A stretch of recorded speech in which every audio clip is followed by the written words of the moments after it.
The Bible was right again. See what they are already doing to people. A revolution is happening before our eyes, a revolution most people are unaware of. This revolution is leading us towards the introduction of the mark of the beast, as prophesied in the book of Revelation. Before continuing, give this video a like, leave your comment, and if you haven't subscribed to the channel yet, hit the subscribe button to receive notifications of more videos. This will help the channel grow. Moving on, what I'm talking about is the Internet of Things, commonly known as IoT. The Internet of Things refers to a vast network of physical devices connected to the Internet, allowing them to collect and share data. IoT is not just a futuristic concept, it's a rapidly growing reality infiltrating every aspect of our lives.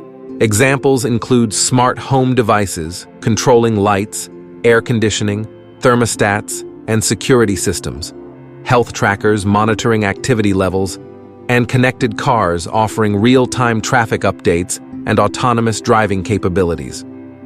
These devices aim to make our lives more convenient and efficient, but they also serve another purpose: collecting a massive amount of data about us.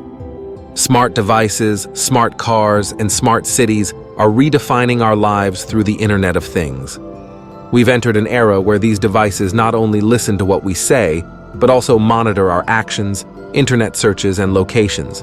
Imagine a smart home system that knows which room you're in at any given moment, or how much time you spend in each room daily.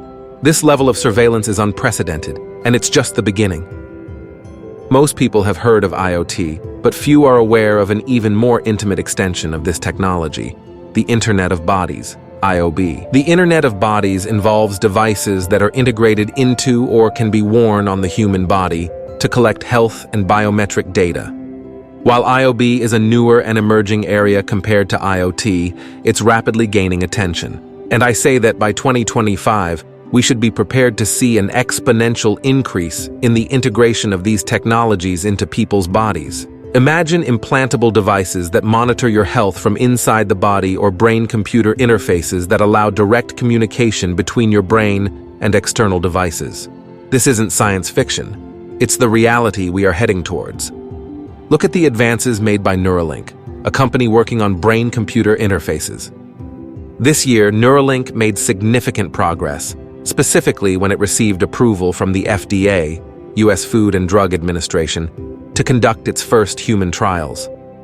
Elon Musk announced that, for the first time, his company implanted a brain chip into a human as part of a preliminary clinical trial. Nolan Arbaugh, the first human test subject of Neuralink, was able to control a computer mouse using only his brain implant. This remarkable achievement highlights the device's ability to interpret and transmit neural signals with high precision, allowing Arbaugh to perform tasks on a computer solely through thought. Neuralink aims to help people with debilitating conditions communicate and control external devices with their minds, but it doesn't stop there. Influential figures and organizations, like those involved with the World Economic Forum, intend to integrate brain-computer interfaces with artificial intelligence. They envision a future where these systems are so advanced that they can monitor not only our actions, but our very thoughts. Yes, you heard that right. Monitoring your thoughts. Your private thoughts will no longer be private. The technology isn't fully there yet, but it's on its way. Some of you may think this sounds far-fetched, that technology capable of reading your mind will never exist. But, my friends, the early stages of this technology are already here. Neuralink's advances are just the beginning. Don't underestimate the power of human innovation. Think about the technology you consider common today. 300 years ago, the devices we use daily would have been considered witchcraft. Our world has changed so drastically and so quickly, and there's no reason to doubt that we will reach a point where even our thoughts can be monitored. By 2025, we will witness a drastic increase in the integration of the Internet of Bodies. We will see more implantable chips and other technologies being introduced into humans. These advances will be hailed as miracles of modern medicine and convenience, but we must be cautious. We must be aware of the implications of these technologies. Revelation 13:16-17 warns us about the mark of the beast. It forced all people, great and small, rich and poor, free and slave, to receive a mark on their right hands or on their foreheads, so that they could not buy or sell unless they had the mark, which is the name of the beast or the number of its name. The mark of the beast is a symbol of loyalty to the Antichrist and a rejection of God.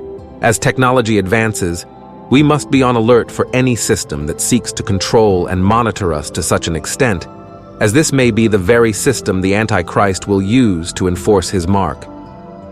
The Internet of Bodies, with its implantable devices and brain-computer interfaces, could be a step in that direction. Imagine a future where you cannot buy or sell unless you have an implant that monitors every one of your movements and thoughts. This is not a far-off dystopian fantasy. It is a potential reality for which we must be prepared. We must remain vigilant as these technologies advance and be aware of what they truly represent. The Internet of Bodies, IOB, with its implantable devices, raises profound questions about our privacy, freedom, and the very definition of what it means to be human. While many of these devices promise medical benefits, like real-time health monitoring and even improvements in quality of life, what's at stake is far greater than simple convenience. Behind these seemingly benign innovations lies a global movement for mass control, something that biblical scriptures have already foretold. The mark of the beast, mentioned in the book of Revelation, may very well be taking shape in our era through these control technologies.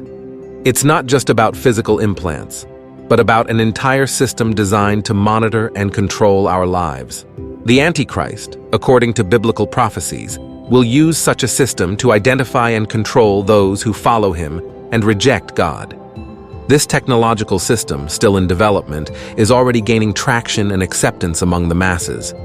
As I mentioned earlier, with the rise of companies like Neuralink and the progress of artificial intelligence, we are witnessing a rapid evolution toward a world where the control of information, thoughts, and actions will be possible. The danger lies not only in being monitored, but in what can be done with this information. Who will have control over this data? How will it be used against us? The Bible teaches us that Satan is the father of lies and the great deceiver.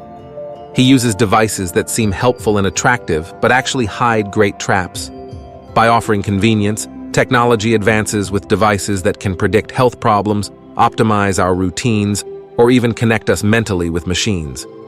But beneath this promise of progress may lie the true danger, the loss of our spiritual freedom and adherence to a system that distances us from God. The mark of the beast, as described in Revelation, is a sign of allegiance to the Antichrist. The mark will be imposed on all, both small and great, rich and poor, free and slave. The mark is not just a symbol, but a total control system, where those who possess it will be allowed to buy, sell, and participate in society. Those who reject this mark, that is, those who remain faithful to God, will be excluded from this system, forced to survive outside the reach of modern conveniences. This is the crucial point for all of us. We need to understand that these technologies, while seemingly harmless and even beneficial in some aspects, may be the tools that pave the way for the implementation of a global control system. What today is presented as a chip to monitor health may, in the future, become a requirement for conducting transactions, accessing services, and participating in society. We are entering a new chapter in the history of humanity, where biblical prophecies are being fulfilled before our eyes. The signs of the times are manifesting, and those with discernment must remain alert. We cannot allow ourselves to be deceived by technological promises that may lead us to lose our spiritual freedom. Jesus warned us to be vigilant, to observe the signs of the times, and to prepare for the challenges to come. As Christians, we must prepare both spiritually and mentally to resist these advances that threaten our freedom to worship God. The world is moving rapidly toward a new global order where control and surveillance will be imposed. Therefore, we must strengthen our faith, deepen our relationship with God, and be ready for the trials ahead. Ultimately, our security does not come from the technologies of the world, but from our trust in God. It is He who protects us, who guides us, and who gives us the strength to resist. No matter how advanced technologies become or how invasive the control of the masses grows, God remains in control. And those who remain faithful to him will be rewarded with eternal life, free from any mark or human control system.